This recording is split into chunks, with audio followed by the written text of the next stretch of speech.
Today is National Trauma Survivors Day. It has been more than 2 decades since a Phoenix police officer was rescued from this fiery crash here behind me. Many people did not think Jason Schechterle would survive, but he did, and he just celebrated a milestone birthday. This morning, he is sharing what keeps motivating him.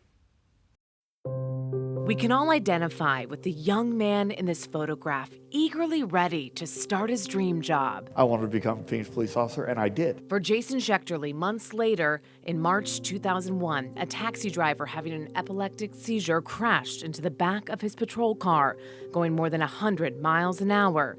That changed Jason's life and appearance forever. There was a lot of time where it was just so dark and heavy. The days that followed, difficult, but he had some major wins. A fire truck was miraculously at that same intersection. He was rescued from his burning car and rushed to the hospital within minutes of the accident. Jason suffered severe burns to over 40% of his body. He went through more than 50 surgeries, and he credits humor with getting him through. You know, I've tried an awful lot of medication, tried to heal over the years, but there is nothing in this world. As soon as you smile, as soon as you laugh, you feel better.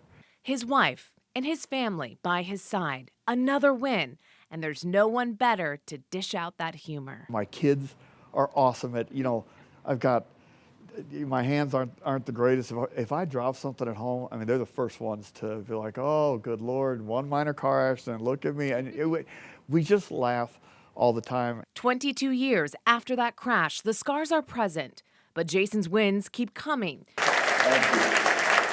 He's found his passion after retiring from the department in 2006. He's fueled by motivational speaking all over the world, including to this crowd in Sun City West, talking about his book, Burning Shield, and his message of grit and resiliency.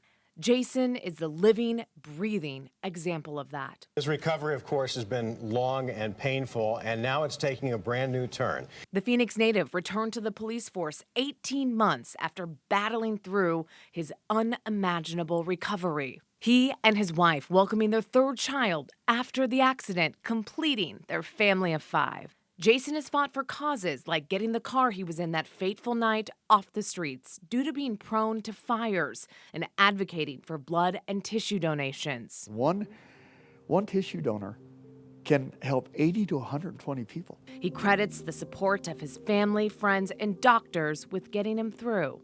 On days when I needed to be angry, they let me.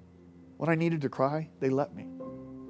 When I needed to laugh, they helped me. Jason tells me we're all in control of how we handle each and every day. Do not go home at the end of this day saying it was a bad day. Most likely you had a bad 20 minutes and then you allowed your attitude to make the rest of the day bad. He reminds us the power of altering what we can. I've had days where I can feel anger. I can feel a bad mood, and I'll do something so simple like pull into a grocery store and find 3 stray carts, and I'll go get them myself and I'll put them away because you know what? I helped somebody else and I made myself feel better, and it changed my attitude. It hit my reset button for that day. And while our wins may look different than when we set out, we're all capable of making a difference. Leave today better than you found it. It feels good. I mean, you just get chills hearing his story, all of the unbelievable circumstances, and then, of course, his amazing attitude through it all. You think that message of just one simple action during the day can change your whole outlook, and he is just the living example of that. And we've got some other milestones that Jason is marking. He recently celebrated his 50th birthday. He is also now a proud grandfather. He says he's enjoying every single moment with his family, and you can find Jason's book, Burning Shield, on Amazon.